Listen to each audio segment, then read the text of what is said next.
Seja muito bem-vindo a mais uma experiência promovida pela ABC, Associação Brasileira de Cosmetologia. Nossa missão é clara: promover o desenvolvimento da cosmetologia nacional, conectando ciência, mercado, inovação e pessoas. Durante todo o ano, trazemos cursos e eventos técnicos focados na sua evolução profissional e na troca de conhecimento. Além da educação, somos referência em regulação, mantendo você à frente das mudanças na legislação. Somos os realizadores do maior evento técnico da área e do tradicional Jantar da ABC, onde celebramos juntos as conquistas do nosso mercado. Nossos laboratórios compartilhados, o Colab e o HairLab, estão prontos para você desenvolver protótipos com segurança e excelente custo-benefício. Nossos faça parte da maior associação da América Latina, seja como pessoa física, jurídica, acadêmica ou internacional. Como associado, você garante o selo ABC, suporte jurídico, consultas técnicas, locação de espaços e descontos exclusivos em tudo que fazemos. A ABC leva o Brasil para o mundo, representando o nosso país na IFSCC e na FELASC.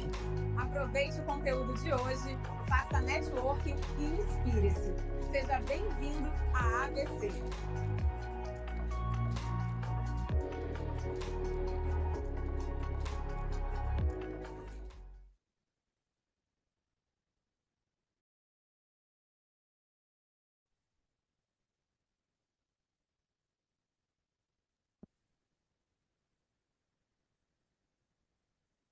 Olá a todos, muito bom dia, muito bem-vindos à nossa Casa da Cosmetologia. Nós somos do time regulatórios da ABC, a nossa Casa da Cosmetologia. Aqui conosco temos a Gabriela e a Letícia, que são do nosso time, e temos muito prazer em trazer os convidados, parceiros de longa data. Já agradeço desde já, e a Gabi vai fazer a apresentação, então, dos queridos da Juliana e do Marinello. Por favor, Gabi, com você. Obrigada, Bilu. Olá, bom dia a todos.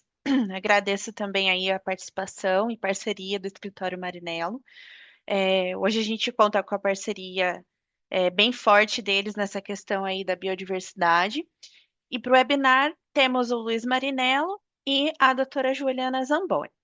Então, vou apresentar o Dr. Luiz Marinello, sócio do escritório Marinello Advogados, é mestre em Direito pela PUC São Paulo e atualmente coordena o Comitê de Bioeconomia e Sustentabilidade da ABPI. Também atua como professor convidado em instituições como INSPER, PUC Paraná, Unesp, IGESP, com foco em propriedade intelectual e bioeconomia.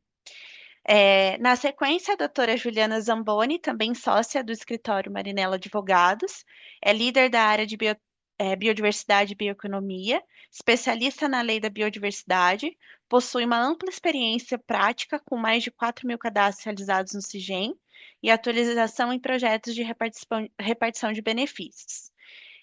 Tem ainda forte atuação na regularização das empresas juntas aos órgãos, e atua em consultoria, treinamentos e docência, com foco em compliance, sustentabilidade e proteção de dados. É um prazer tê-los hoje conosco. Ju, pode dar sequência aí, Marinello. Só um Obrigado. instante, só um instante. A Mara entrou, gente. A gente precisava apresentá-la aqui para ela também dar um bom dia. Vamos ver se a câmera funciona. Mara, você nos ouve? A Mara é a VP de Assuntos Regulatórios da ABC e coordena todo esse grupo que está Bom aqui. Mas dia, acho... pessoal. Eu estou Oi, com problema aqui hoje na internet em casa, mas desculpem. Vocês estão me ouvindo? a gente te Estamos ouve, sim. sim. Sim, Ah, tá bom. Bom dia, Marinello. Bom dia, Ju. bom dia, Mara. Desculpem, dia. eu tive um problema aqui com a minha internet, mas sejam muito bem-vindos e eu espero que vocês tenham aí toda o que vocês vieram entregar hoje e sucesso para vocês. Muito obrigada. Obrigada, Obrigado, Mara. Marinello e Ju, com vocês. Obrigadíssimo. Tá bom. Obrigado, Bilu, obrigado, Mara, Gabi, Jane, toda a turma da ABC. Eu cumprimento a todos que estão aqui conosco hoje e a minha sócia Juliana Zamboni, que está aqui também e vai ser a responsável por apresentar os slides. E não está no modo apresentação ainda, tá, Ju? Se você puder colocar no modo apresentação. E o que a gente tem percebido, gente, a gente adotou como prática ter essa conversa com vocês após a reunião ordinária do CEGEM. O CEGEM se reúne, ele prepara uma agenda anual, ele prepara a agenda, na verdade, ou no início de cada ano, ou efetivamente antes do início do ano que vem. E aí as agendas elas já são preparadas, elaboradas, e isso é muito importante para todos nós, para que a gente consiga se organizar. São uma média de 4 reuniões anuais, e o que a gente vai conversar hoje é sobre a última reunião que aconteceu agora, bem recentemente, no final de abril. E uma leve introdução aqui, gente, esses temas relacionados a esse acrônimo ABS, como é globalmente conhecido, Access and Benefit Sharing, ou aqui no Brasil, acesso e repartição de benefícios, ele tem tido um movimento expressivo. É muito ciclo, né? A gente, em determinados momentos, a gente sente que o tema ele fica um pouco adormecido, mas agora não é isso que está acontecendo. E a gente fala tanto das questões relacionadas ao Brasil, principalmente pelas autuações que voltaram a acontecer pelo IBAMA. Muitas empresas continuam recebendo a fiscalização e a autuação também, em alguns casos. E a agenda internacional. A agenda internacional também está pulsando e se engana aquele que acha que isso não vai impactar diretamente no nosso negócio aqui no Brasil. Vai, e a gente vai tentar, nessa 1 hora e pouco que estaremos com vocês, contar um pouquinho do que a gente sentiu na reunião que aconteceu pelo CEGEM, e não só isso, que a gente sente dos diversos movimentos, fica pulando de um lado para o outro por aí, e das diversas discussões, dos diversos movimentos que a gente tem visto relacionado a esse tema. Ju, faz uma gentileza, coloca no próximo slide, que a gente já entra na agenda. Obrigado. Então, a gente vai conversar sobre um passo extremamente relevante que aconteceu aqui no Brasil recentemente, que foi o lançamento pelo governo do Plano Nacional de Desenvolvimento da Bioeconomia. E isso aconteceu bem recentemente, em abril. Mas é um processo que já vem caminhando. Daqui a pouco a gente vai dar um pouco mais de contexto sobre isso, quais são os impactos, eventualmente, para o nosso setor. Esse item 1 eu falo, e aí o item 2, a Ju vai falar um pouco sobre a fiscalização do IBAMA, o que tem sido feito, o que a gente tem observado e quais são as cautelas que as indústrias têm que adotar nesse momento delicado. Eu volto com... Não, a Ju continua com o CTA, com a evolução desse tema, e tem acontecido muita coisa. E já dou um spoiler rápido aqui, o IBAMA, isso é algo novo que a gente tem observado na atuação do IBAMA. O IBAMA agora também está levantando informações e autuando por algumas indústrias por ausência de consentimento prévio. Então, em alguns casos, eles partem do pressuposto que tem utilização de conhecimento tradicional associado naquela determinada formulação, enfim. Aí eu volto com a agenda de DSI, o que a gente tem sentido e para onde vamos. E aí a Ju finaliza com CISGEM 3.0, qual é o status e os informes que foram passados na última reunião ordinária do CEGEM. Nós combinamos aqui com a Gabi, com a Bilu, gente, porque vocês podem fazer todas as perguntas que vocês quiserem, e aí a gente vai respondendo a cada finalização de tópico. Então, por exemplo, se terminamos ali de falar o item 2 ou item 4, DSI, então vocês já incluem, por favor, o questionamento aqui na tela para que a gente consiga fazer um levantamento aqui das dúvidas e poder responder conforme a gente for evoluindo. Pode passar, Ju, por favor. Então, o primeiro item... sim, tem uma questão aqui você colocou, só para eu entender aqui, Ju, você colocou a questão do Plano Nacional de Desenvolvimento da Bioeconomia mais para frente? Ou... Seguido aqui, ó, desse. Seguido desse? Então tá certo. Então tá certo. É só para falar então, da não. próxima reunião e que acho Tá que bom. também é legal você dizer que esse ano tem a reunião que você vai de biodiversidade, meu Deus. A fugiu o nome. COP17. COP17. Eu vou comentar aqui quando a gente entrar na parte de DSI. Então, legal. Então, depois você volta aqui, mas aí já fica na tela e já anotem, por favor.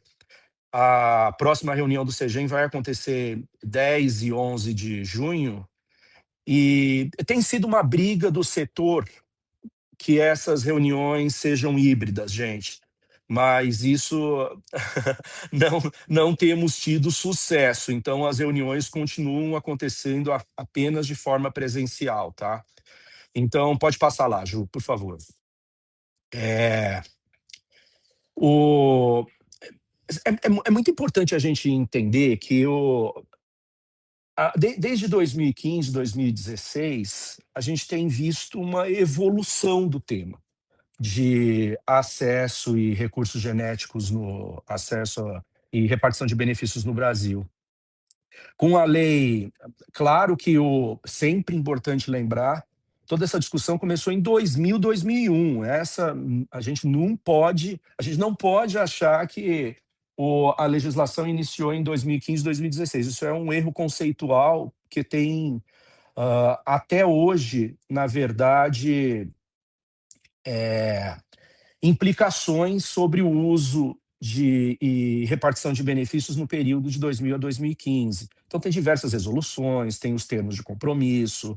Alguns termos de compromisso, o próprio CEGEM tem soltado algumas exigências, principalmente na parte de conhecimento tradicional associado. Então, aqui nessa linha do tempo, vocês podem observar o que a gente quis mostrar aqui.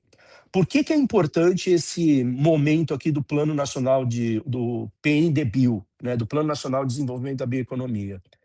Que a lei e o decreto, eles são ali do período de 2015 e 2016. A lei está fazendo 10 anos esse ano. Tem diversos eventos, aliás, sobre do ano passado para cá, né? Estamos celebrando 10 anos da legislação. Mas é importante dizer que em 2024, o governo federal, e aí a junção de 3 ministérios, Ministério do Desenvolvimento, Indústria e Comércio, capitaneado pelo Ministério do Meio Ambiente, com a participação do Ministério da Fazenda, criou a Estratégia Nacional de Bioeconomia. Então, através dessa Estratégia Nacional de Bioeconomia, se teve a primeira vez que se conceituou o que é bioeconomia para o Brasil. Então, dentro da Estratégia Nacional de Bioeconomia, tem o conceito de bioeconomia que faz menção, e isso eu quero chamar a atenção aqui para vocês, a relevância dos povos tradicionais, dos povos indígenas e comunidades tradicionais. Então, é a primeira vez que se cria uma legislação, isso daqui está baseado no decreto 12.044, é a primeira vez que se cria uma legislação e que o conceito de bioeconomia começa a ficar amplo. Isso de alguma maneira é bacana porque a gente não pode ficar importando o conceito de bioeconomia da Europa, da Ásia, dos Estados Unidos. Não, a gente tem que entender o que é bioeconomia dado as nossas capacidades, a nossa história, o nosso terroir, Então, essa evolução do conceito de bioeconomia e essa consolidação do conceito de bioeconomia através da Estratégia Nacional de Bioeconomia em 2024 foi bem relevante. Aí, o que acontece? Houve aqui um salto dentro da Estratégia Nacional de Bioeconomia. Ali dentro desse documento, já o próprio documento, o próprio decreto já deixava claro que esses ministérios juntos iriam criar o Plano Nacional de Bioeconomia. Então, o Plano Nacional de Bioeconomia que foi lançado recentemente, ele foi lançado através de 3 grandes eixos. Pode colocar o próximo slide, por favor, Ju. Esses 3 grandes eixos, eles se conectam, tá, gente? Então, é o eixo da sociobioeconomia e ativos ambientais. Esse eixo, ele busca criar mais valor social e ambiental e inserir povos e comunidades tradicionais dentro de valorizar efetivamente o nosso terroir, o que a gente tem para oferecer. E quando eu falo nosso, eu falo de Brasil, né? Que a gente não pode enxergar que o Brasil é um país mega diverso apenas com os ativos que tem. Não, existe uma conexão umbilical aqui junto com os saberes dos povos e comunidades tradicionais. Então, aqui dentro desse eixo, existe esse Plano Nacional de Desenvolvimento da Bioeconomia para 10 anos, e olhando para um cenário, para o norte de 10 anos, e para esse norte de 10 anos, aqui especificamente olhando a nossa agenda de ABS, existe uma meta de aumentar em 50% o número de organizações beneficiadas por repartição de benefícios. Então, como que se vai conseguir atingir um indicador como esse? Através de diversas medidas. E aqui eu faço um link com o momento que nós estamos também com a adesão ao Protocolo de Nagoya. E na adesão ao Protocolo de Nagoya, se cria, de certa forma, uma concorrência entre o que o Brasil pode oferecer e o que outros países eventualmente podem oferecer dentro desse mercado global envolvendo bioeconomia. E aqui, dependendo do tipo de investimento que se faz e do tipo de organização de gestão que se faz em relação ao atingimento dessa meta dos 50%, do aumento dos 50% de repartição de benefícios, isso daqui pode ser muito interessante para a indústria. Por quê? Porque a indústria, teoricamente, tá, gente? Estou falando sempre teoricamente, a gente tem que acompanhar aqui o passo a passo. A indústria tem que ser estimulada a fazer uso de biodiversidade nativa, né? Porque a gente não pode ter trava, a gente tem que ter incentivo fiscal que não teve até hoje, né? Essa foi uma briga lá em 2015, quando nasceu a legislação. Se aventou até a possibilidade de se criar incentivo fiscal para as indústrias que fizessem mais uso de biodiversidade nativa. Isso não aconteceu. Então, talvez esse seja um momento. Por quê?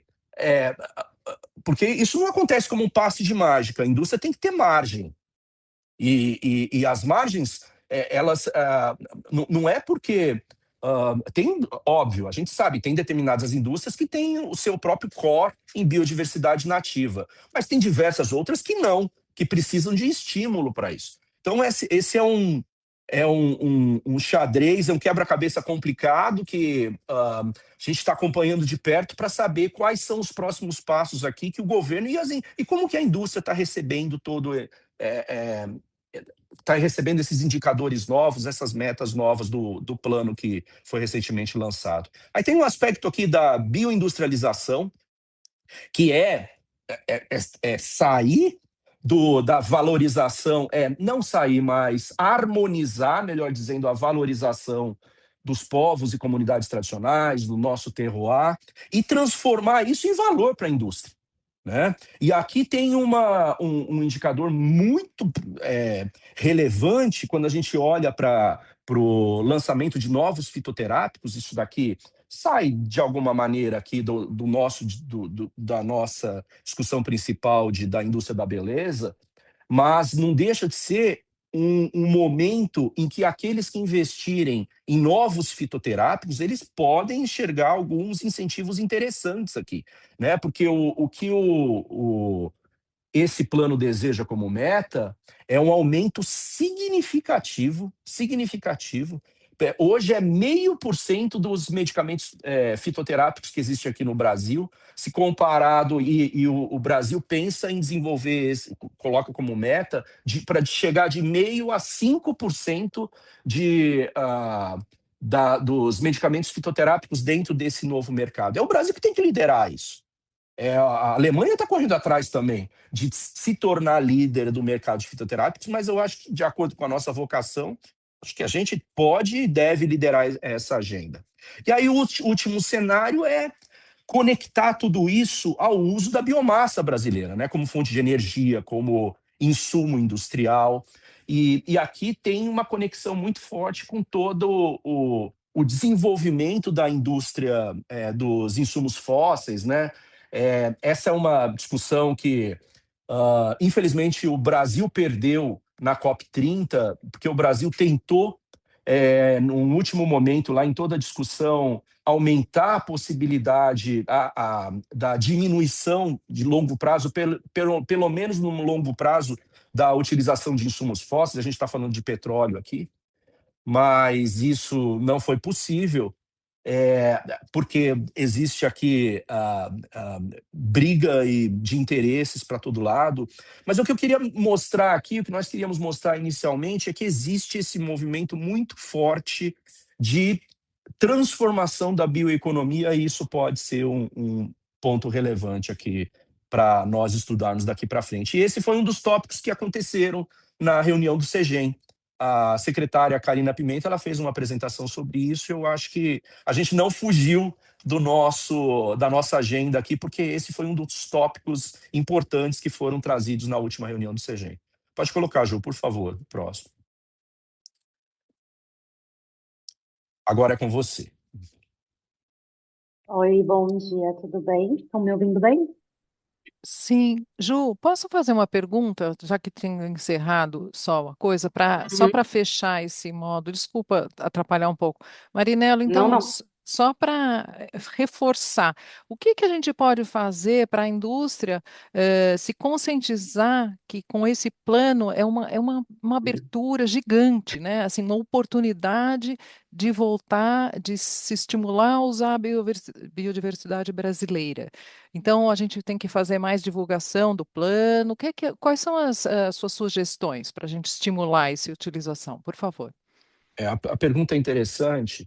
Eu acho que, em primeiro lugar, vale a gente tomar mais conhecimento sobre o plano, né? Tá. Aqui eu falei em 5 minutos, 10 minutos talvez, sobre o plano, mas ele tem tantas nuances, ele tem diversas metas, e eu acho que o que a gente pode fazer de prático, de efetivo? Acompanhar muito de perto qual é a evolução de como essas metas, porque, Bilu, quando eles estabelecem uma meta de aumentar em 50% a repartição de benefícios para as comunidades, ou de pular de 0,5% a indústria de fitoterápicos para 5% no Brasil. Tá, Sim. ok. Mas isso aqui precisa de recursos. E como que esses recursos vêm? Os recursos normalmente são escassos, né? Então, eu acho que uma associação como a ABC ou outras associações de peso, elas devem acompanhar muito de perto a questão de injeção de recursos, porque não adianta se criar um plano robusto como esse, se não tiver recursos o suficiente, se os recursos forem para outras rubricas, se não tiver recursos suficiente para que dê vazão e para que, você tocou num ponto aqui, que eu tentei trazer também na minha fala, para que estimule o empresário no momento em que ele for fazer a escolha da matéria-prima A ou B, que ele escolha a matéria-prima A, que é da biodiversidade brasileira, né, sem que ele tenha receio de fazer isso. Porque por anos e anos, a gente realmente sentiu aqui que o empresário ele não tinha aqui um estímulo necessário para fazer esse tipo de coisa. Pode falar. Não, é isso mesmo. E, inclusive, aqui em alguns grupos eu já ouvi assim: você não vai ter problemas com este ingrediente quanto à biodiversidade. Estão É. fazendo apologia a ingredientes de outras biodiversidades em sei lá, Aqui situação de. aqui é uma discussão delicada por anos e anos. Isso a gente já falou em alguns encontros que nós tivemos Sim, aqui. Por sim. anos e anos, as indústrias, algumas indústrias fugiam do uso de biodiversidade nativa pelo risco. Porque isso daqui tem um risco enorme relacionado ao Uhum. impacto que isso pode me trazer, à investigação, a investigação não, a autuação do IBAMA. Eu acho que está no momento da gente começar a colocar tudo isso na balança, principalmente por causa do protocolo de Nagoya também, que está chegando Sim. aqui e vai representar o que é representar impacto? É aumento de preço, eventualmente, frente às matérias-primas que a gente tem aqui no Brasil, que tem mais acesso com mais facilidade das comunidades mais próximas. Tá ótimo. Obrigada. Ju, se você puder continuar, eu agradeço. Obrigada. Bom dia, pessoal. É um prazer, uma honra estar aqui com vocês novamente. Obrigada, ABC, aqui pelo convite. É, Então, hoje a gente vai tentar trazer para vocês aqui de forma resumida a discussão que teve, né, e o que está acontecendo relacionado ao tema. O que a gente tem observado, né, desde o final do ano passado, que diversas empresas estão recebendo os ofícios do CEGEM, especialmente relacionados aos termos de compromisso que foram firmados, para demonstrar o cumprimento das obrigações, e também a autuação e questionamentos do IBAMA relacionados ao tema. E isso se dá principalmente, eu acredito, por conta do não reconhecimento em muitas situações do acesso ao conhecimento tradicional associado. Então, eles estão buscando questionar as empresas se houve realmente ou não o acesso relacionado ao conhecimento tradicional associado. Lembrando, né, que quando a gente fala de conhecimento tradicional associado para essa legislação, esse conhecimento ele precisa ser associado ao patrimônio genético, ou seja, a alguma espécie da biodiversidade brasileira.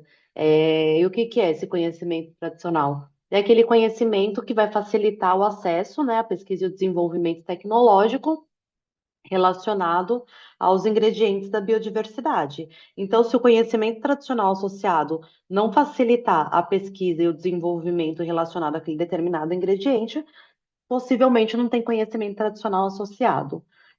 Um outro ponto importante aqui que a gente percebeu nas discussões relacionadas ao CTA é que a lei ela fala de conhecimento tradicional associado de origem não identificável.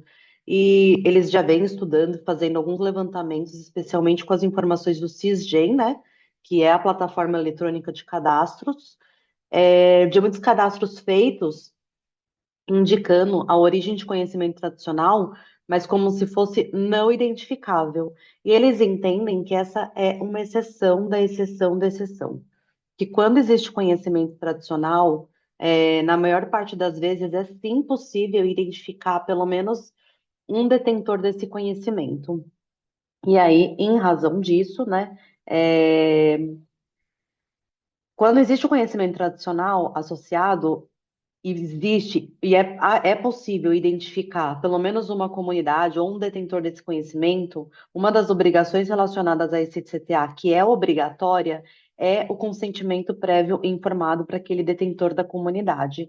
E importante, ainda que esse CTA seja adquirido através de uma fonte secundária, o que que é a fonte secundária? Numa feira, artigo científico, livro ou qualquer outra fonte, ainda assim eles entendem que é possível identificar uma comunidade e pedir esse consentimento prévio informado. E esse consentimento independe da repartição de benefícios. Não necessariamente você usar o CTA e você ter que pedir o consentimento prévio vai ter repartição de benefícios. O consentimento prévio informado é obrigatório quando tem CTA. A repartição de benefícios, não necessariamente. E aí, aqui falando já sobre a evolução desse tema, né, na última reunião do CEGEM. Por que que isso aqui é importante? Tiveram duas propostas de resolução relacionadas ao tema de CTA. como existe uma dificuldade muito grande das empresas, às vezes, né, de identificar o CTA, especialmente nesses casos de fontes secundárias, o CEGEM, ele tem uma obrigação, que é de ter um banco de dados para ajudar as empresas a identificarem o CTA, para poder ter essa rastreabilidade. Então, eles sugeriram duas propostas de resolução, duas listas. Uma delas é uma lista, e essas listas é importante saber, tá, gente? Elas são listas apenas de referência. Elas não vão ficar disponíveis dentro do CIGEM para consulta. Elas vão ficar disponíveis no site do Ministério do Meio Ambiente e elas vão ser atualizadas constantemente, que nem no caso da lista do mapa, né? Que é a lista do Ministério da Agricultura, de espécies exóticas. Vai acontecer a mesma coisa com essas listas de CTA. Elas vão ficar disponíveis no site do Ministério do Meio Ambiente e a cada reunião, quando essas listas tiverem atualização, elas vão ser aprovadas e publicadas.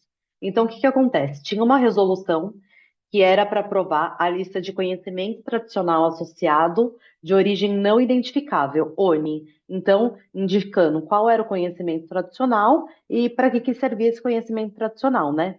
E qual poderia ser um detentor desse conhecimento. Não necessariamente existe só um detentor, e não necessariamente a empresa vai precisar indicar o detentor que consta ali na lista. Mas a ideia é facilitar as informações, porque muitas vezes as empresas têm dificuldade em encontrar esse provedor. Então, essa era uma das listas.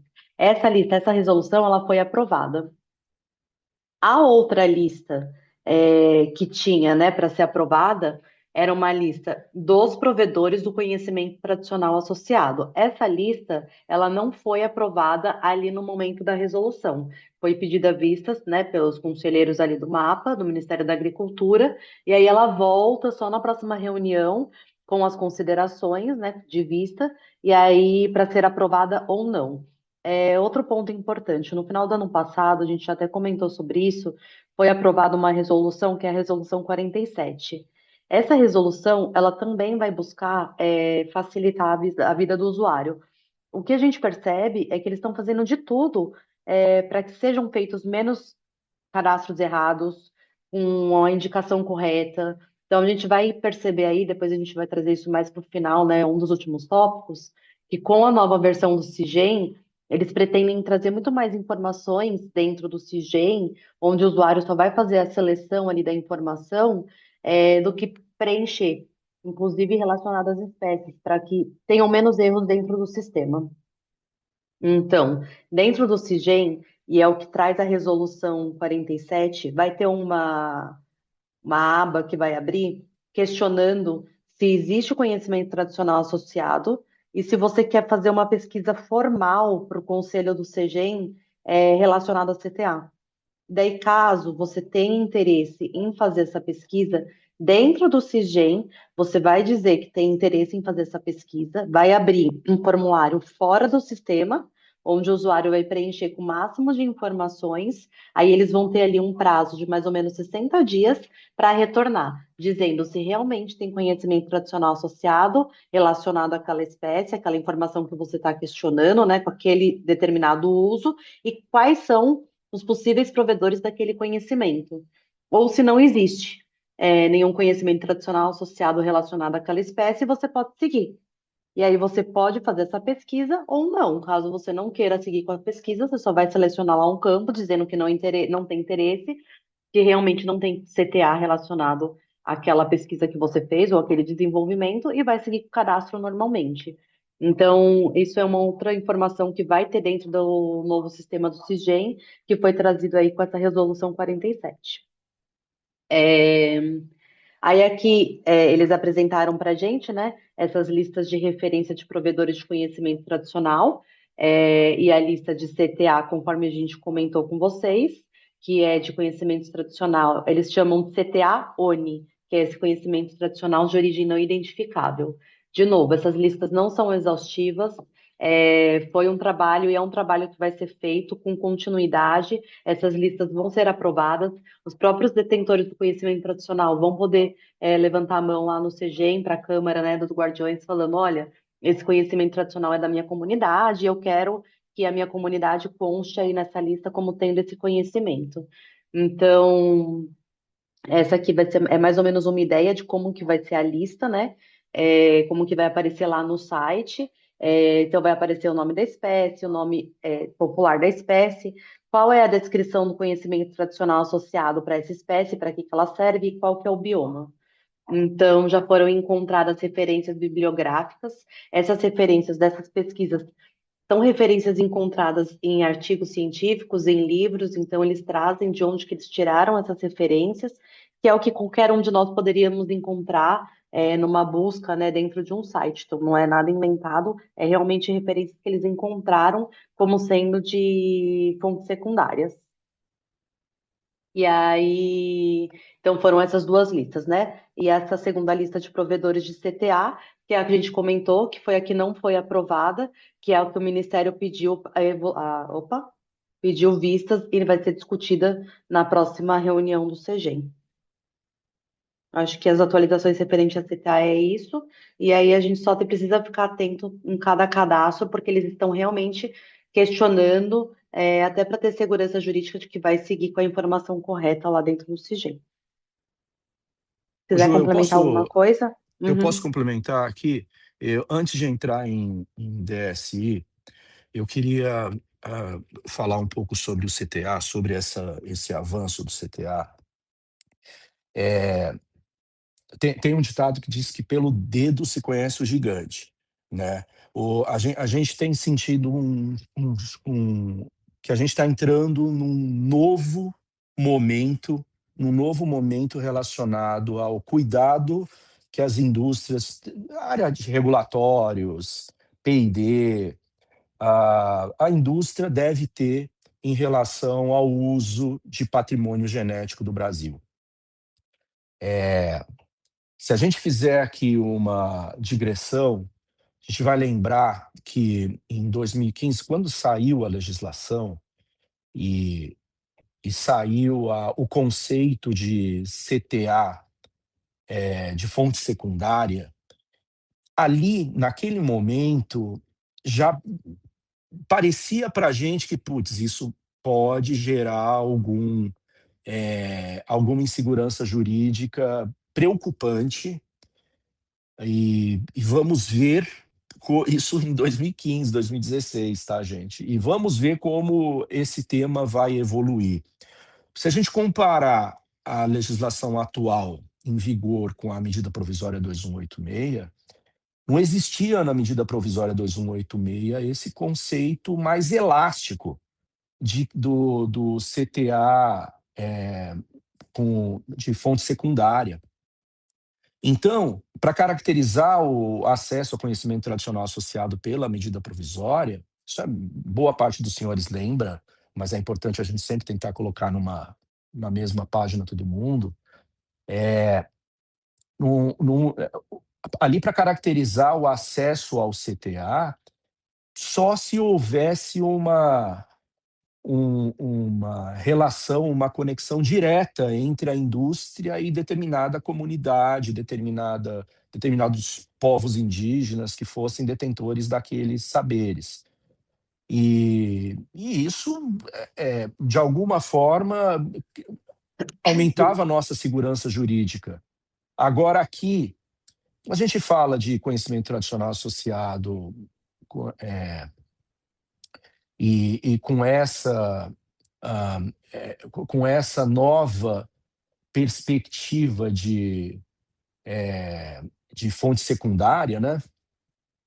Aqui a gente, de fato, a gente fica com a guarda mais aberta e aí, quando eu pedi a palavra aqui para a Ju, é para mostrar que de alguma maneira, gente, esse tema ele ficou adormecido nesses últimos anos. Até a gente observava o próprio comportamento do IBAMA nas autuações que tiveram anteriormente, não se tocava no assunto de CTA. CTA estava sempre ali à margem do foco principal que o IBAMA tinha em relação a esse tema. O tempo foi passando E com a resolução 47, inclusive, depois a gente coloca aqui eu e a Ju escrevemos uma matéria para o portal Reset do UOL, apontando isso, que parecia ser... A gente entra num momento em que o CTA ele passa a ser a bola da vez. Então, com essa lista de referências que a Ju acabou de colocar aqui, se vocês observarem nos anexos da última reunião do CEGEM, ali nos anexos da última reunião, eles já apontam isso. É muito importante que as indústrias aqui presentes tenham conhecimento desse documento. Depois a gente pode até encaminhar para a ABC e a ABC reencaminha. Tem os anexos ali de quais são as fontes em que, por exemplo, a utilização do cumaru. Ok, eu estou falando aleatoriamente aqui, uma espécie qualquer. A utilização do cumaru, quando se caracteriza o conhecimento, o acesso ao conhecimento tradicional associado?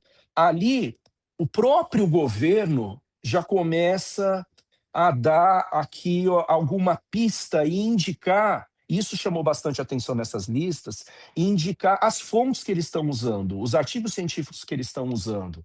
Então, para a indústria, a gente tem que fazer aqui uma espécie de engenharia reversa, né? De fazer o seguinte: espera aí, eu tenho que estar preparado quando o IBAMA eventualmente bater na minha porta e até me autuar, espero que não aconteça, mas pode acontecer, de uma eventual autuação pelo uso do ativo X, porque eles partem do pressuposto que ali foi um uso envolvendo com utilização do conhecimento tradicional associado. A indústria, nesse momento, tem que estar preparada, e eu acho que é um ótimo espelho de saber quais são as fontes que o governo tem utilizado através dessas listas e quais são as fontes, indústria, como que eu, ou eventualmente o meu fornecedor... Isso daqui eu estou falando de toda a cadeia, tá, gente? Que embora quem reparte benefícios do Brasil sejam os fabricantes de produtos acabados, os fabricantes de produtos intermediários, toda a cadeia vai ter que se ajudar nesse momento, né? De ter ali uma espécie de arquivo em que para se proteger eventualmente, para dizer, olha, eu tenho clareza, tenho segurança jurídica que o desenvolvimento da minha formulação não fez uso de conhecimento tradicional associado. E aí esse olhar tem que estar, me parece, muito próximo dessas listas que o governo está soltando agora. Aqui no Brasil, não tem um uso, uma caracterização automática de utilizou o maracujá, automaticamente se tem aqui conhecimento tradicional associado. A gente não pode pensar dessa maneira, porque existe sim a possibilidade. Isso, o que eu estou falando, obviamente, é controverso, existe gente que entende o contrário, e estamos aqui numa discussão acadêmica, né? No sentido de que, mas aqui com um olhar de proteção do investimento da indústria, é importante a gente sustentar aqui, mas mais do que sustentar, a gente ter prova o suficiente para se defender caso haja alguma autuação, caso haja algum tipo de exigência formulada pelo IBAMA, ou alguma coisa nesse sentido.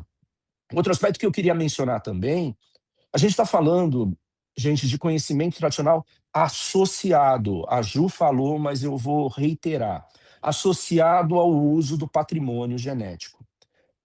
Não existe no Brasil uma legislação que penalize pelo uso de conhecimento tradicional. Existe existe um projeto de lei do Ministério da Cultura, existem alguns passos que estão sendo dados, existe até uma ou outra decisão judicial que não é... que pode gerar algum precedente nessa discussão, mas essa é uma discussão ainda embrionária, essa é uma discussão que está começando. Eu tive a sorte de participar recentemente em Genebra na discussão da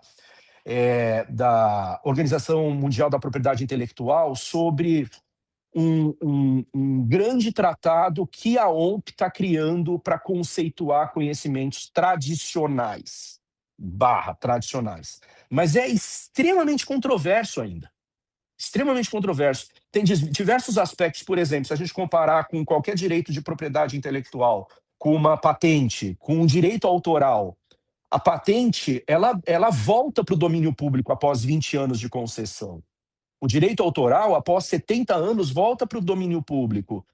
O conhecimento tradicional, o que uma grande ala de países sustenta é que não tem domínio público, porque são saberes, isso vai passando de geração para geração. Então, mas tem diversos países que entendem que não, que tem que ter uma linha de corte. Então, eu mencionei um exemplo de diversos exemplos ainda da evolução internacional desse tema. Então, o Brasil também não criou a sua própria legislação. Então, aqui também... E por que eu estou trazendo isso aqui para vocês? Porque às vezes a gente faz uma certa confusão, né? Fala em conhecimento tradicional, sim, a lei da biodiversidade trata, não. A lei da biodiversidade trata do conhecimento tradicional associado ao uso de patrimônio genético. É isso aí. Só uma correção, Marinelo, só para falar para vocês aqui, é invertido, tá, gente? O que foi aprovada é a resolução com a lista de provedores relacionada ao conhecimento tradicional associado. E a que entrou para deliberação, para vista, tanto do Ministério da Agricultura como do Ministério do Desenvolvimento, é a lista de CTA de origem não identificável. Porque essa lista de CTA de origem identificável ela é mais extensa. E teve até um questionamento do próprio IBAMA, em uma dessas reuniões de Câmara, de como... Porque, assim, o IBAMA, eles usam as listas disponíveis. Seja Mapa, Reflora, né? Pelas fiscalizações que a gente já acompanhou, a gente vê que, às vezes, eles entram na hora ali que está na empresa, nesses sites para verificar.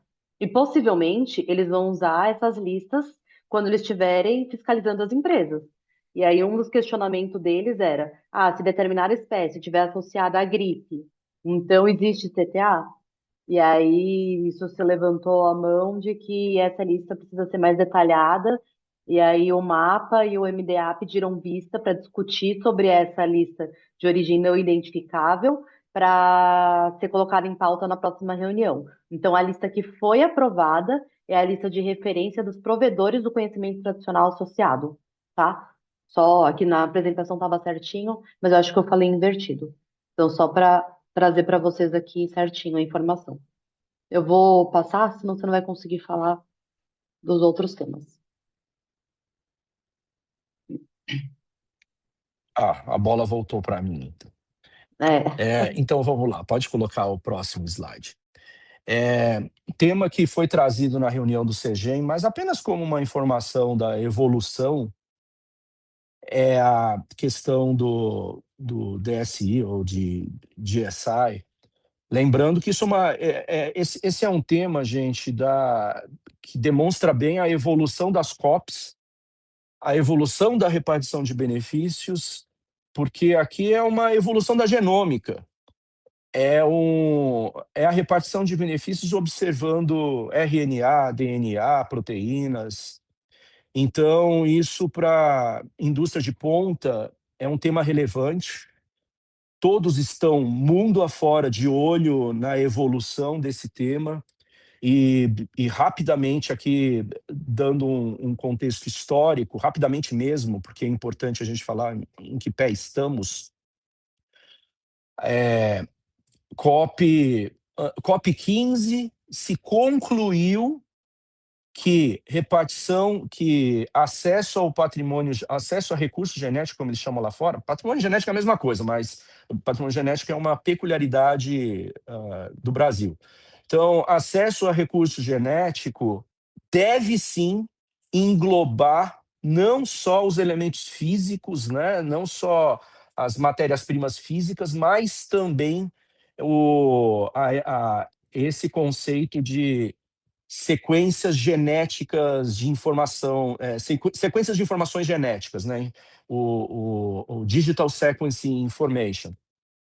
Então, essa foi uma deliberação muito relevante que aconteceu na COP15.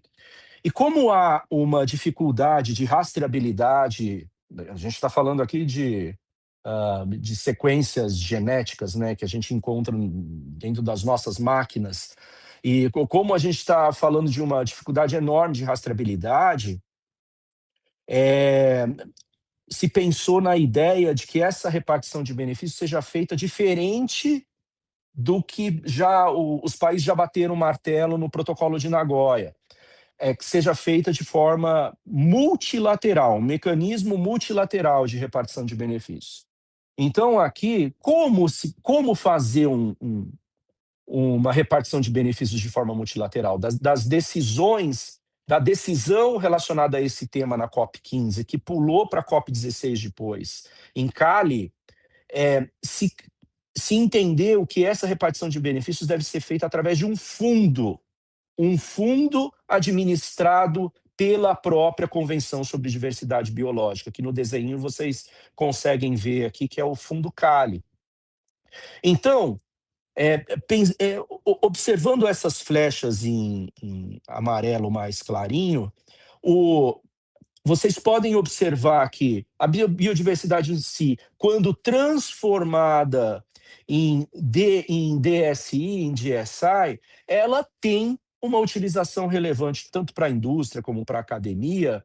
E qual foi o critério relacionado à repartição de benefícios? E aí eu estou falando já da evolução aqui desse tema para a COP16, da COP15 para a COP16, em que os usuários, tanto da academia como da indústria, seriam responsáveis. Eu digo o seguinte, e aqui já vale uma menção ao seguinte: não existe ainda a obrigatoriedade de repartição de benefícios. Por quê? Porque essa decisão, e ficou ali muita discussão, muito lobby relacionado a isso, ficou ali claro que as indústrias vão repartir benefícios de forma voluntária, ainda não é de forma obrigatória. Então, aqui, essa repartição de benefícios de forma voluntária, o racional que se criou é de 0,1% da receita daquela indústria que faz uso de DSI ou 1% do seu faturamento. São números, mesmo seja 0,1% da receita ou 1% de faturamento, se a gente observar o contexto mercadológico global de uso de informações e sequências genéticas, vocês devem imaginar o quanto isso pode impactar para indústrias farmacêuticas, não só para indústrias farmacêuticas, mas para algumas indústrias de outros segmentos. Aliás, os segmentos eles foram também definidos, né? Quais são aqueles segmentos que são elegíveis a fazer a repartição de benefícios. Se eu não me engano, na decisão 16.9, agora não tenho de cabeça aqui, mas depois eu posso encaminhar, ficou claro ali quais são os setores, e aí são setores que fazem parte de que usam biotecnologia de ponta. Então tem aqui a indústria cosmética, farmacêutica, alimentícia, agrícola. Então, isso e não descartam outras indústrias que certamente estão aqui conversando conosco hoje. Então, em que pé que estamos? Qual é a evolução desse tema que saiu da COP16 de Cali e esse ano vai entrar na agenda de novo da COP17, que vai acontecer na Armênia em outubro, novembro? Quando vocês podem enxergar essas flechinhas, essas foram as decisões que já foram tomadas. Por exemplo, o que tem dentro do Fundo Cali vai ter que ser repartido, 50% desse valor vai para os povos e comunidades tradicionais, 50% vai ser dividido entre todos os países que fazem uso de biodiversidade. Brasil está bem na foto aqui. o Brasil é um país mega diverso, então o Brasil ele tem um interesse, via de mão dupla o interesse do Brasil. Primeiro interesse, interesse não. Primeira preocupação é das indústrias que estão aqui, indústrias farmacêuticas e algumas indústrias de cosmético, que entendem que esse modelo de repartição de benefícios, considerando o valor de 0,1% da receita ou 1% de faturamento, ele é extrema do uso. Eu estou falando do faturamento global da empresa, estou falando de produto específico que tenha DSI. E essa é a discussão, porque aqui no Brasil, a gente já está acostumado com o nosso modelo de repartição de benefícios por aquele produto que contém biodiversidade nativa ou conhecimento tradicional associado, enfim. Não é sobre o faturamento global da empresa. Então, esse é o ponto que está pegando aqui de preocupação para as indústrias brasileiras que atingem determinado valor aqui de faturamento estão elegíveis a repartir benefícios. Mas vocês podem perguntar, Marinello, mas isso continua sendo voluntário, tem impacto? Gente, tem um impacto aqui, que é o seguinte, a partir do momento que determinada indústria começa a contribuir e para eventualmente ficar bem com sua agenda de ESG, o seu concorrente também vai começar a se preocupar com isso. Então, aqui é mais o mercado que vai se adequar a essa situação do que acabar deixando para lá e fechando os olhos para essa parte de repartição de benefícios usando DSI. Então, o que a gente tem aqui é que o Brasil, nessa última discussão no CEGEM, o Ministério do Meio Ambiente, o Ministério do Desenvolvimento, Indústria e Comércio e o próprio Ministério das Relações Exteriores, o Itamaraty, que é o porta-voz desse tema, são os negociadores do Ministério das Relações Exteriores que sentam na mesa para discutir a evolução desses temas nos diversos encontros internacionais. O Brasil está tentando fechar uma posição sua no sentido de evoluir e de ter mais possibilidades de não se fechar apenas nessa questão da repartição de benefícios utilizando receita, faturamento, mas sim por produto. Então, esse momento em que nós estamos aqui no Brasil, do Brasil fechar o seu posicionamento e levar para a discussão prévia que vai acontecer no Quênia em agosto, já colocar na mesa a sua própria posição, no sentido de tentar influenciar os outros países para que outros países fiquem mais sensíveis a... Ok, todos querem contribuir para o Fundo Cali, legal, só que tem que ter segurança jurídica e não pode ter impacto no sentido de que isso haja um desestímulo para as indústrias. E aqui a gente tem que acompanhar muito de perto o que vai acontecer.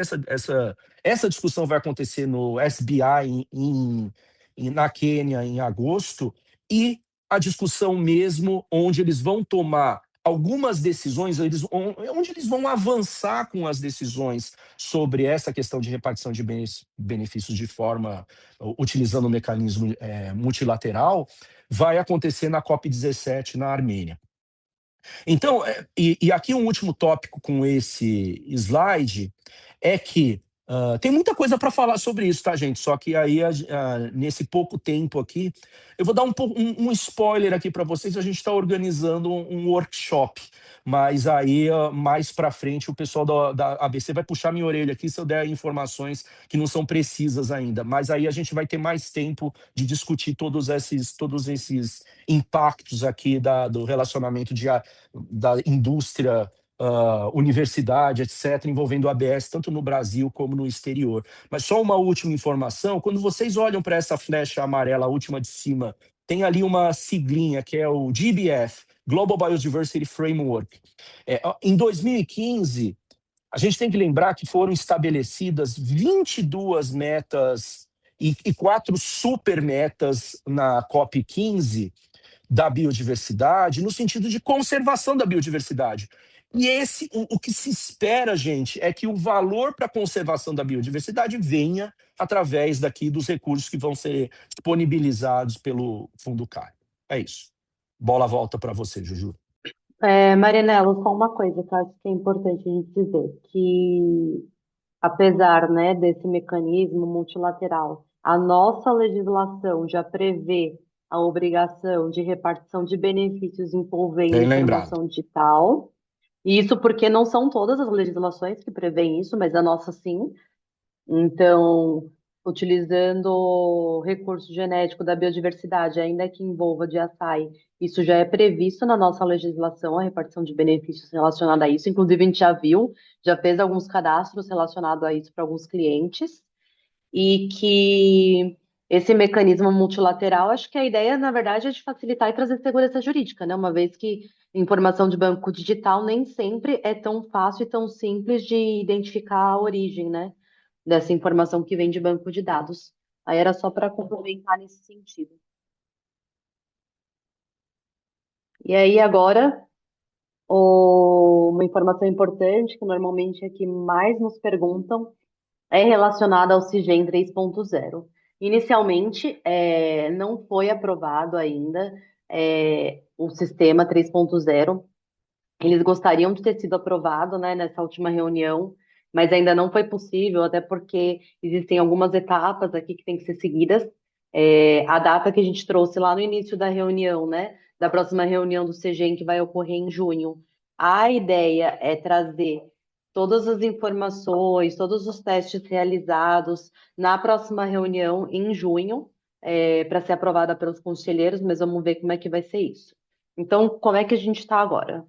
Foi feita novamente uma apresentação do novo sistema do CIGEM na última reunião do CEGEM. Teve uma apresentação da Câmara Temática do CIGEM, que é aquela Câmara que qualquer um consegue acompanhar. Eles sempre disponibilizam o link da reunião. Essa reunião é híbrida, então também foi feita uma nova apresentação do sistema. E começa agora a fase de testes desse novo CIGEM. Não é qualquer um que vai conseguir entrar e que vai conseguir participar. Foram selecionadas algumas empresas, algumas pessoas, e as câmaras indicaram, as câmaras setoriais, né, da empresa, da academia, dos guardiões, indicaram pessoas para fazerem os testes. A gente aqui do escritório vai fazer o teste também. A gente atende diversas empresas de diversos segmentos, então a gente vai conseguir fazer os testes. E aí a gente vai poder contribuir ali, até falando se o sistema está atendendo a tudo aquilo que as resoluções que foram publicadas aí nesse tempo, desde que foi publicado o CIGEM, que está funcionando.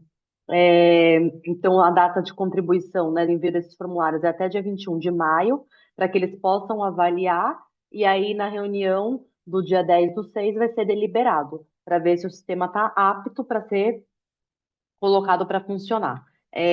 Vamos lá. O que é importante saber? Que o novo sistema, ele vai mudar a cara dele, o layout, essa é uma das informações mais relevantes. Hoje o sistema funciona de uma forma verticalizada, as informações, e ele passa a funcionar no mesmo padrão do Gov. As informações vão ser na horizontal. Conforme você vai preenchendo, ele vai mudando de página, né? Não sei se é de página que fala, mas vai mudando, é como se fosse avançando conforme você preenche todas as informações. Ele vai funcionar na horizontal, acho que não tem nenhuma foto aqui. Aí, outra coisa importante, o sistema vai ser publicado também para que as empresas estrangeiras possam se regularizar, possam fazer os seus cadastros. Importante, vai ser publicado na versão em inglês e espanhol. E aí, quando você entrar no sistema, você vai selecionar, e conforme a seleção, né, da língua, ele vai abrir determinados campos. Por quê?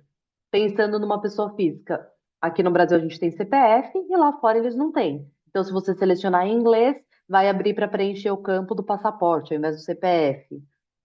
Então, as informações vão alterar ali conforme a língua que você selecionar. Outra coisa, a gente sabe que a lei brasileira, ela exige que uma empresa estrangeira, para fazer acesso, ou seja, PID, com patrimônio genético do Brasil, precisa estar associado a uma instituição nacional.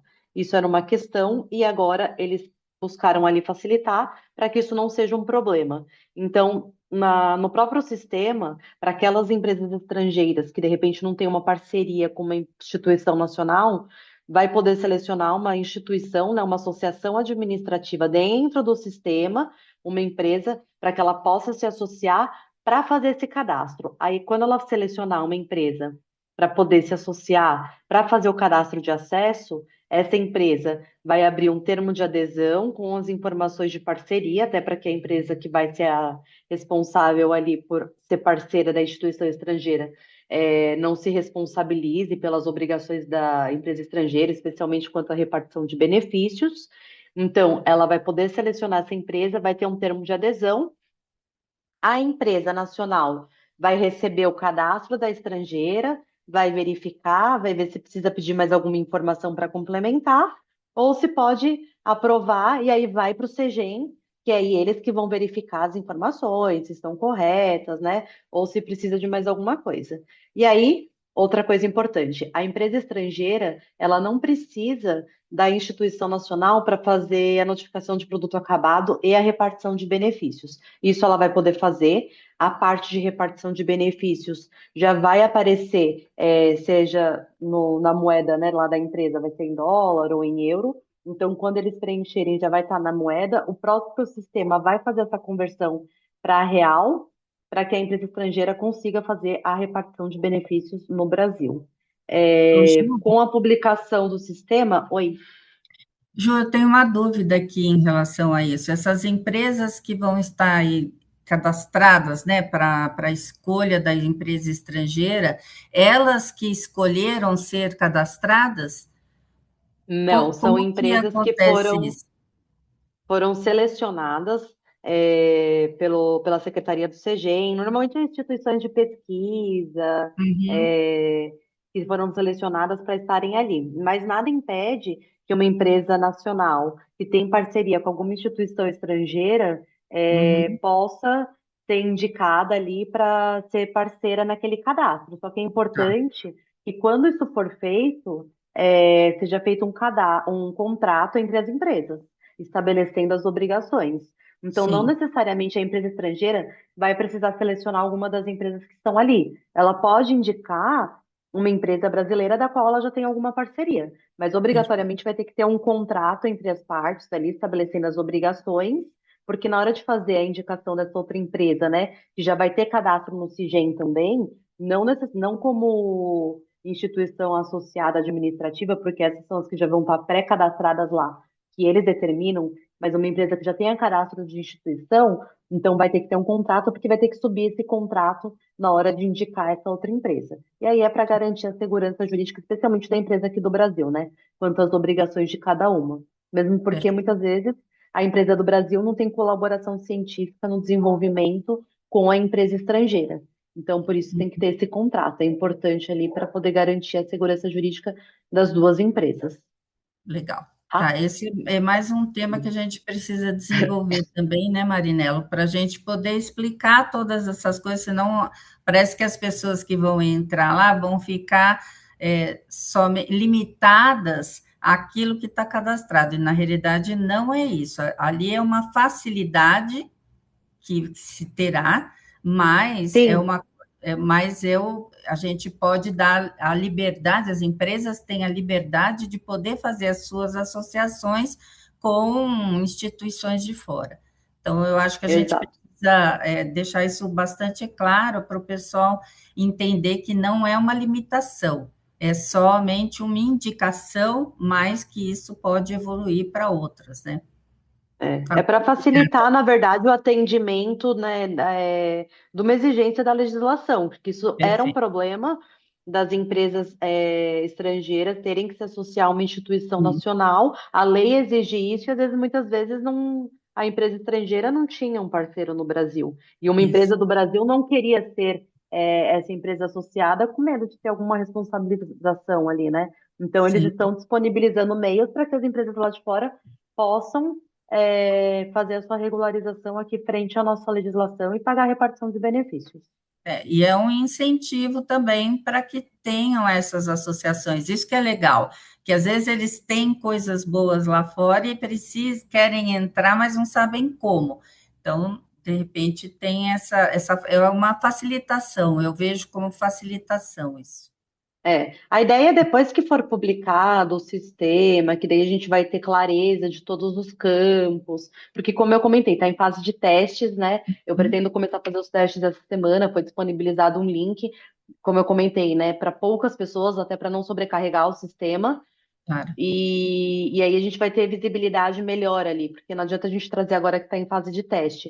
Mas aí assim que for publicado o sistema, uma informação importante, eles são obrigados, eles vão publicar uma portaria falando, ó, o sistema está funcionando, tá público aí para todo mundo poder testar, usar, e a partir de agora abre-se o prazo de mais um ano para que quem não se regularizou dentro, né, das exigências ali da lei, do que determinava a lei, ou que não tinha possibilidade de se regularizar por alguma razão das resoluções publicadas nos últimos anos, possa se regularizar no prazo de um ano a partir de agora. Então, com a publicação dessa nova portaria, que deve ocorrer a partir do meio do ano, depois dessa resolução do CEGEM. Tem tudo para ser publicado a partir do meio do ano, o novo sistema, e abrir o prazo aí para cumprimento das obrigações.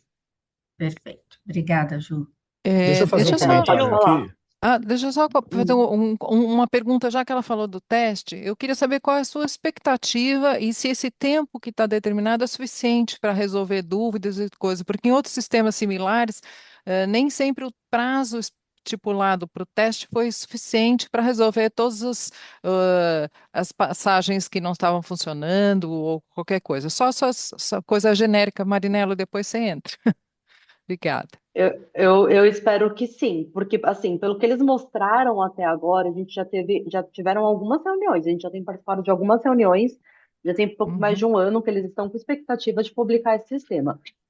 Todas as reuniões que eu tenho acompanhado, o sistema me parece bem robusto, bem mais simples, apesar, assim, tudo bem que eu uso muito, então eu conheço bastante o sistema, mas eu não acho que ele seja um sistema difícil hoje. E a ideia é facilitar mais. A ideia é trazer boxinhos que abram em determinados campos, eles têm a ideia onde a gente preenche a parte das informações do patrimônio genético, né, onde consta a informação da espécie. Eles têm a ideia de já trazer uma lista suspensa, onde você só seleciona, então isso minimiza erro, isso minimiza você, às vezes, tentar fazer o cadastro de uma espécie que não é da biodiversidade, isso acontece hoje em dia. Então, do que eles vêm mostrando, me parece que está bem completo. Agora, na prática, vou saber essa semana. Eu pretendo começar a fazer o teste, mas assim, em parte me parece curto o tempo. Mas vamos ver. Eu vou começar a fazer os testes essa semana, tentar fazer simulando diversos segmentos aqui, né? Como a gente atende a indústria aí de ponta a ponta, tentar preencher as informações no máximo possível para ver se eu consigo identificar algum gap, alguma informação aí que não está constando. Vamos ver se vai dar certo. Tomara, tomara. Obrigada. Marinello, não sei se você quer falar, por favor. Como eu falei que o CTA abriu uma nova era dentro dessa parte de acesso e repartição de benefícios, eu posso afirmar aqui também, gente, que esse CISGEM 3.0 vai mudar muita coisa dentro do nosso mercado de biodiversidade brasileira. Porque é uma coisa curiosa, e para não usar um outro adjetivo, a gente demorou demais para passar segurança jurídica para as empresas lá de fora que pudessem eventualmente investir aqui no Brasil usando biodiversidade nativa. E talvez essa questão do CISGEM aberto, que o CISGEM por si só já é uma revolução, tá? Não existe nenhum outro país que tenha rastreabilidade de ABS como o Brasil tem. Eu acho que a gente tem que ser justo. Acho que a gente tem que jogar pedra quando de fato tem que jogar, mas tem que reconhecer quando tem alguma evolução. Claro que se a legislação é de 2015 e o CISGEM talvez seja de 2017, se eu não me engano, não falha a memória. 2017, isso mesmo. 17, né? Que aí veio junto com os termos de compromisso, né? Então, lógico que demorou demais para que houvesse esse upgrade, essa evolução, incluindo as empresas estrangeiras. Mas essa é a nossa realidade, isso é o que a gente tem hoje. E é muito interessante ver, gente, nas diversas COPs por aí, o interesse que as indústrias estrangeiras têm para saber como é o sistema. Porque isso pode abrir uma oportunidade aqui para a indústria nacional, para fornecedores de matérias-primas nacionais prestarem mais atenção e chegarem com um discurso diferente para essas indústrias lá fora, quando esse sistema estiver definitivamente rodando. Não quero ser aqui o super otimista, né? Mas a gente não tem o que fazer senão ter bons olhos para esse momento que se abre aqui de oportunidade para a indústria nacional, para principalmente, nesse caso, para fabricantes de matérias-primas, para fabricantes de produtos intermediários, que podem colocar como alvo, como meta, essas indústrias que ainda não investiram em biodiversidade nativa. O Cisgen, o 3.0, e esse é um outro ponto também que a Ju colocou aqui, eu vou reforçar. Ele vai vir com uma edição de uma resolução. Tem que ter esse marco formal, jurídico, porque a gente tem que lembrar que tanto a lei como a portaria 199 define que as indústrias estrangeiras vão ter 12 meses para se regularizar aqui no Brasil frente ao frente a acesso e repartição de benefícios que deixaram de fazer no período de 2000 a 2015. É estranho, desculpem, é estranho sair alguma coisa 10 anos depois da lei? Mas é o que temos, e essa é a realidade. Quando saiu a legislação lá atrás e quando teve o prazo para as indústrias elaborarem os seus termos de compromisso, ficou uma dúvida de todos nós, operadores, não só de advogados, mas de todos nós, operadores do sistema, né, dos usuários do sistema de ABS no Brasil. É o momento da indústria estrangeira também se regularizar ou não? E depois que isso ficou claro, que o prazo para elas ainda não tinha startado. Então, é o que vai acontecer agora. Então, as empresas estrangeiras, elas vão ter, de fato, 12 meses a partir do momento, e a Ju deu uma estimativa aí, que eu concordo também, meio do ano, talvez, saia uma resolução definitiva abrindo esses 12 meses para as indústrias que fizeram uso de formulações envolvendo biodiversidade nativa que se regularizem, e CTA, eventualmente, também. Agora, aqui, especificamente para a ABC, me parece muito interessante, Mara, Bilu, Gabi, que quando formalmente, porque essa é a fase de testes, né? Quando formalmente a gente estiver ali com o sistema pronto, eventualmente a gente consiga até incluir nos nossos planos aqui que a gente tem do workshop, ou se isso não for possível, de repente, a gente traga alguém do MMA, e esse alguém pode ser a Mayra Smith, que está à frente de todo esse contexto de Cisgen 3.0 hoje, para trazer alguns detalhes que a gente mesmo teria algumas dúvidas, e isso colocá-la na mesa aqui conosco para fazer essa discussão, que eu acho que isso vai ser bastante relevante para todos os associados, tá? Só um ponto aqui, ó. Teve um momento, né, durante esse tempo aí que eles estão fazendo os testes aí do Cisgen para ver se funcionava ou não, que eu lembro que tiveram alguns questionamentos quanto à tradução para o inglês. Por enquanto está só no inglês. Eles vão testar no inglês para ver se depois eles conseguem colocar no espanhol. E aí eu lembro que tiveram muitas críticas, porque falavam, os campos vocês estão só traduzindo, tipo, como se fosse um Google de tradutor, né? Não vai funcionar desse jeito. Então, por isso que está demorando tanto tempo. Eles não estão fazendo essa tradução literal, então eles estão fazendo a tradução dos campos, para que realmente funcione, para que quem precisar usar numa outra língua consiga entender, não simplesmente a tradução literal, porque muitas vezes não funciona dessa forma. Então, por isso também levou mais tempo até que eles possam publicar esse sistema numa outra língua, que no caso, por enquanto, vai ser português e inglês. E aí, posteriormente, funcionando em inglês, eles já pretendem colocar em espanhol, e aí, posteriormente, em outras línguas. Então, acho que isso é uma informação relevante também, porque as empresas estrangeiras que forem preencher vão conseguir entender o que está ali querendo, né? Não vai ser só uma tradução literal de português para inglês.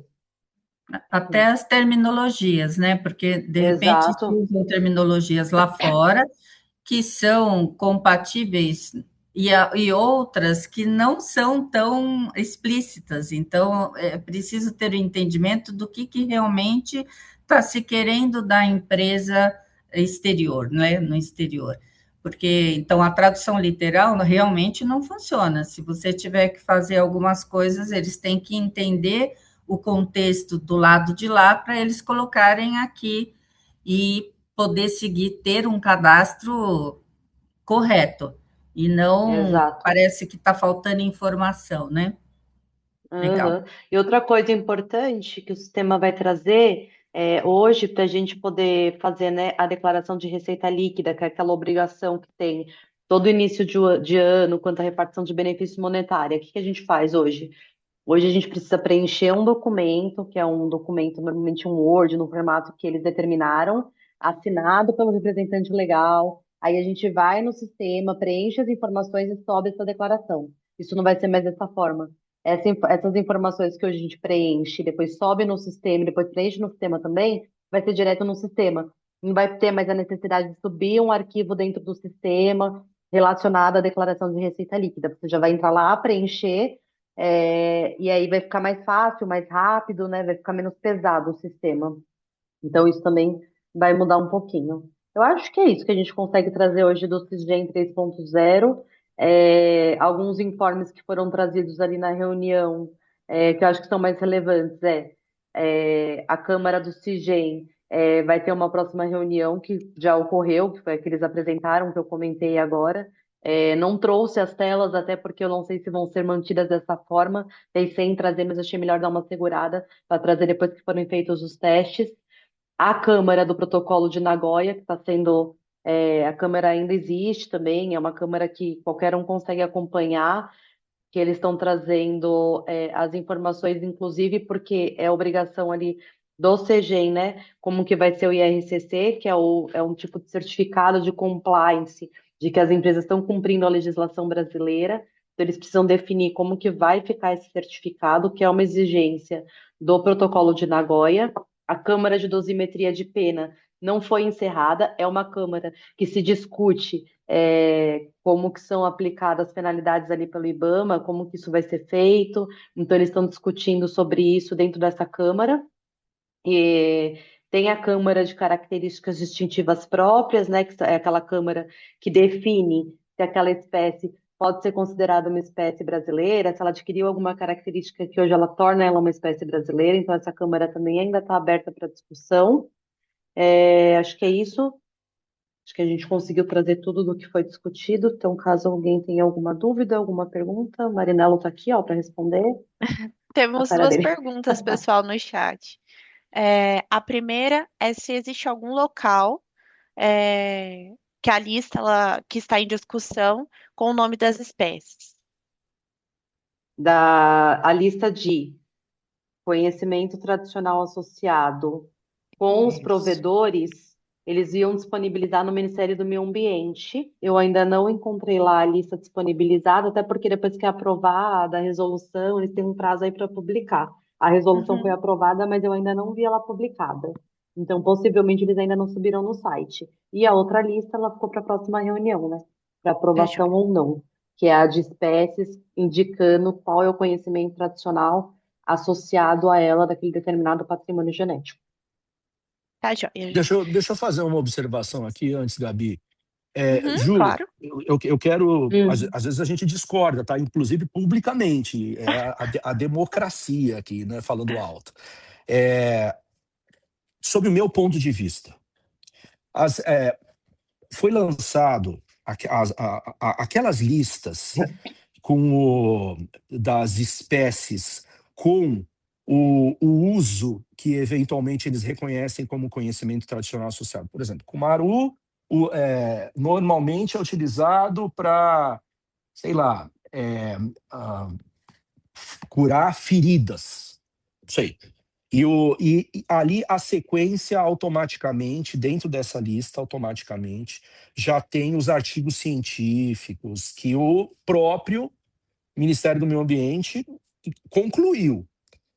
Essa lista, embora você esteja dizendo, isso não foi aprovado ainda, essa resolução, sob a minha ótica aqui, eu quero saber a sua opinião, eu acho que ela já pode ser uma referência para as indústrias que estão aqui conosco, para saber qual é o artigo científico especificamente conectado à espécie X que, eventualmente, o próprio governo está levando em consideração para chegar à conclusão que eles estão chegando. Porque, Ju, Sim. me parece Não, eu concordo. que as listas em si, elas não vão ter grande alteração, não. Elas são só para consulta, e elas já né, estão Marinello? disponibilizadas. E talvez seja a pergunta que a pessoa fez aqui. Elas sim, já estão disponíveis. Elas já estão disponíveis. O que a gente eventualmente pode fazer é encaminhar um e-mail para a ABC, falar, olha, antes da discussão da última reunião, essa foi a lista publicada pelo Ministério do Meio Ambiente com os diversos artigos científicos, como anexo que isso já pode da começar pauta. a se tornar um norte para as empresas saberem, eu estou usando maracujá. Qual é o risco de eu usar maracujá? Qual é efetivamente o que pode acontecer aqui para... isso daqui pode caracterizar de alguma forma acesso ao conhecimento tradicional associado? Então, para as discussões internas, porque isso dentro das áreas regulatórias, eu acho que isso é muito relevante para que as indústrias comecem a ter um novo olhar. Então, não me parece interessante esperar vamos esperar a aprovação na próxima reunião. Não, eu acho que é a lista, a gente simplesmente indica, olha, faz até um disclaimer, né? Não houve aprovação, ok, mas de alguma maneira essa foi a lista que foi publicada pelo próprio Ministério do Meio Ambiente. O que o Marinello está trazendo aqui, na verdade, o que eu quis dizer não foi publicada a lista onde elas estarão disponíveis, que é no site do Ministério do Meio Ambiente. E a lista que o Marinello está comentando aqui, eu vou até mostrar bem rapidinho, tá? Se vocês entrarem e jogarem... A ABC falou que a gente pode ir até às 4h aqui. Acabei de receber uma mensagem da Jane aqui. Eu tô convivendo muito com o Marinello, gente, tá vendo aí? Eu não tô sabendo olhar o horário aqui. Tá ficando com muitos anos de prática já, Ju. Não é? Se vocês jogarem no Google reuniões do CEGEM, aí vocês conseguem entrar aqui, ó. Daí, a última reunião, que foi a 44ª, eles sempre disponibilizam, olha, documentos não sigilosos. Aqui tem a lista que o Marinello está comentando, as listas. Então, realmente existem as listas, que são os documentos que eles colocaram lá para aprovação. Elas não estão públicas ainda no site do Ministério do Meio Ambiente, do CEGEM, que é onde elas vão ficar. Mas existem esses documentos, eu posso até mandar o link aqui no chat, onde tem essas informações. Outra coisa que eu esqueci de falar é que outra referência que eles estão usando, Marinello, para essas listas são cadastros no CIGEM. Alguma empresa eventualmente fez um cadastro relacionado ao CTA, eles estão usando, e daí eles indicam o número do cadastro. Então, por exemplo, se a empresa aqui identificou que tinha um CTA relacionado. Só que, gente, não é o CTA relacionado à espécie, né? É ao uso daquela espécie. Só para que... Só precisa ficar claro para quem vai olhar essas listas nesse link, todo esse contexto que nós estamos falando. Por isso da importância, o quanto que a gente, né, vem falando que nós vamos fazer esse papel de trazer a informação o mais clara possível. É entender que isso é um momento de discussão, são documentos, e esses documentos, eles depois serão publicados, tal. Então, a gente precisa dar essa clareza, mas como você falou, Marinela, importantíssimo, se eu estou fazendo um desenvolvimento hoje, eu não quero esperar uma lista ser, eu já quero saber, eu quero entender, porque é uma fonte de conhecimento para quem está fazendo o desenvolvimento. Então, por isso que é bastante importante. Obrigada por vocês terem mencionado isso, para que a gente já possa deixar quem está aqui nesse papel de desenvolvedor já ter a clareza, né, de que, olha, tudo isso aqui já foi investigado, vocês têm esses artigos científicos, mesmo que não seja com o conhecimento tradicional associado para aquela função, mas ela pode ter outras funções. Então, o que eu preciso fazer? Eu acho que é um caminho bastante importante e um fundo científico que a gente, né, precisa aí liberar para o pessoal para eles poderem entender.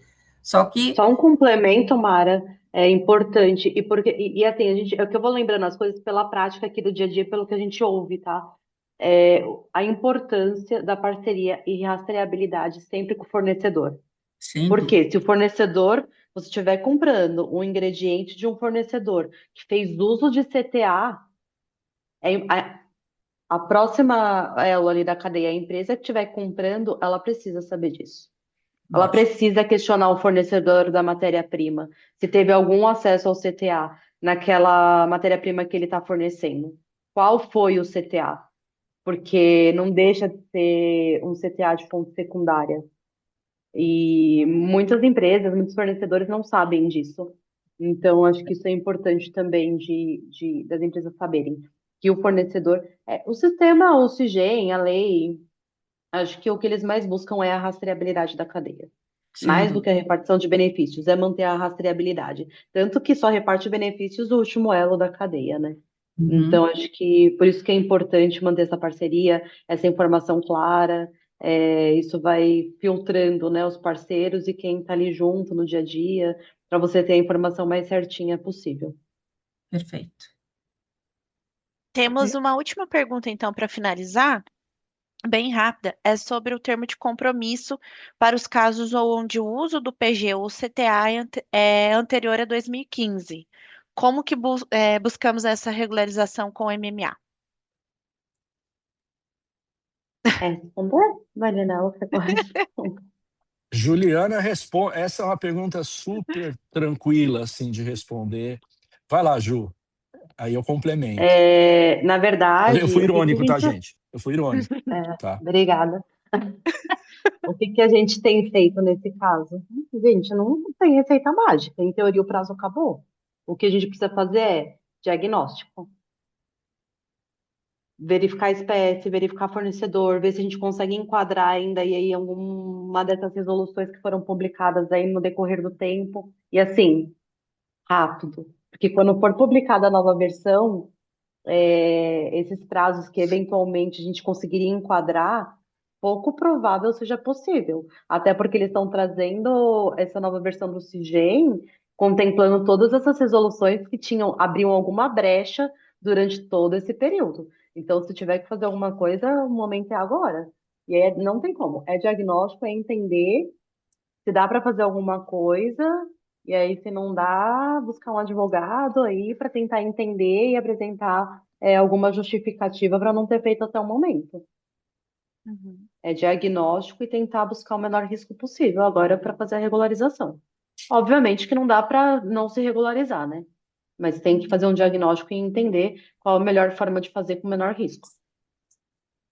Isso é um tema bem difícil, viu, gente? Eu brinquei aqui que eu fui irônico, mas e até passei a bola para a Ju. A lei deixa claro que seria até 2018, né, o prazo de regularização. Deu certo alguns casos? Deu. Mas não podemos vender mágica aqui, não. Eu acho que realmente são exceções à regra geral. Em algumas situações é possível encaixar que sei lá, em alguma resolução específica dá para sustentar que aquele termo de compromisso tardio ele tem uma razão de ser, né? Quando não se trata de empresa estrangeira, obviamente. A empresa estrangeira, aí sim, o prazo só vai abrir mais para frente. Tem uma tese, e é tese mesmo, que acho que eu até escrevi sobre isso já, se eu não me Foi. engano. Com a adesão do Protocolo de Nagoya ao Brasil, Brasil aderiu ao Protocolo de Nagoya, e tem uma discussão sobre como que vai ser a repartição de benefícios envolvendo as empresas brasileiras sobre o uso de biodiversidade de outros locais. Porque a lei brasileira, existe aqui uma diferença, tá, gente? A lei brasileira, ela tem um caráter retroativo. Ou seja, dentro dessa pergunta que a pessoa que no seu nome fez agora, teoricamente, se fosse possível fazer um termo de compromisso, dentro do termo de compromisso, a repartição de benefícios tem que olhar nos últimos 5 anos e fazer a repartição de benefícios relacionados aos últimos 5 anos. Agora, por quê? Esse é o caráter retroativo da legislação brasileira. Só que o Protocolo de Nagoya, o Brasil aderiu ao Protocolo de Nagoya, o Protocolo de Nagoya é expresso no sentido de que não há que se falar em retroatividade. Estou tentando ser o menos juridiquês possível aqui, tá? Então, se o Protocolo de Nagoya, que entrou no Brasil através de um decreto assinado pelo governo federal no final de dezembro de 23, é uma legislação mais nova, em tese é possível, de novo, em tese, assim, é possível discutir que o Protocolo de Nagoya, essa questão da repartição de benefícios, do prazo de repartição de benefícios, em tese, pode ser que dê para criar uma tese jurídica aqui, no sentido de que o prazo continua aberto, sim, mas não há que se falar em repartição de benefícios para o passado. Então, eu tentei trazer essa miscelânea aqui, porque até agradecendo a pergunta da pessoa que fez, isso aqui gera muita controvérsia, tá, gente? Resumindo a ópera, não se pode criar, pela nossa legislação, mais benefícios para as indústrias estrangeiras do que para as indústrias nacionais. Ou seja, eventualmente alguém não fez a repartição de benefícios por alguma razão, e se entrou o Protocolo de Nagoya, que deixa todo mundo, que teoricamente deixa todo mundo flat numa mesma posição, isso é possível sustentar. Isso não tem precedente ainda, tá? Não foi para o judiciário, nada disso. Espero que tenha até, para a gente ter uma boa discussão. É possível sustentar que não há que se prevalecer mais direitos para as indústrias estrangeiras do que para as indústrias nacionais, quando a gente está falando de repartição de benefícios olhando para o passado. Enfim, eu tentei colocar um pouco de pimenta aqui. É que é difícil, né? Até porque a obrigação não nasceu só com o Protocolo de Nagoya, né? Já tinha, né, a obrigação de cumprir com a legislação. O Protocolo de Nagoya veio para reforçar. Bom. Acho que é isso. Tem mais algum ponto? Deixa eu só fazer um pedido, então, para que a gente já programe, então, algum treinamento com esse pessoal do Ministério do Meio Ambiente, como o Marinello e a Ju falaram, que eu acho que vai ser muito apropriado e muito solicitado pelas empresas, né? Para a gente ter um treinamento e torcendo sempre para que o sistema fique mais friendly, né? Como a gente fala, mais fácil de usar e aí a gente melhore a utilização do sistema. E de qualquer jeito já fica o meu agradecimento aqui a vocês. Obrigada. Teremos outras perguntas, porém, por conta do tempo, a gente compilou elas aqui e, posteriormente, junto com um informe dizendo onde que está hospedada a gravação, a gente envia essas perguntas para o pessoal, tá bom? Maravilha. Obrigada, Gabi, Mara, Bilu, Jane. Obrigado a todos, todo gente. mundo. Prazer Obrigada estar aqui com a todo mundo vocês, aqui, viu? Letícia. Prazer. Obrigada, gente. Obrigada a vocês mais uma vez, e a gente já tem o nosso compromisso, né, Marinello e Ju, da gente Isso. trazendo sempre essas pílulas de informações importantes, como agora estão usando, né? Para que a gente possa dar mais conhecimento para o pessoal. Gente, conhecimento é tudo, informação é tudo, informação boa, né? Aquela que a gente sabe a fonte e que a gente depois consegue utilizar de forma correta. Então, agradeço sempre ao Marinello e à Juliana, porque eles têm trazido para o nosso público essas informações que são tão importantes para o dia a dia, seja para o desenvolvimento, seja para o regulatório. Então, a gente vai continuar. O nosso compromisso é trazer a informação, e o compromisso das empresas é fazer a coisa certa no momento certo e utilizando das ferramentas que a gente tem aí disponível. Tá bom? Então, agradeço muito vocês e a gente vai se encontrar em breve. Obrigada, Obrigado, gente. gente. Prazer sempre estar aqui com vocês, e já deixo a promessa de que a Mara vai dar uma palhinha do ukulele que está ali atrás dela na próxima reunião que a gente fizer aqui. Deixa o meu filho chegar, porque é ele que sabe fazer os... Então tá bom. Um abraço, gente. Tchau, gente. Tchau, obrigada, Marinello. Tchau. Obrigada, Ju. Até mais. Obrigado.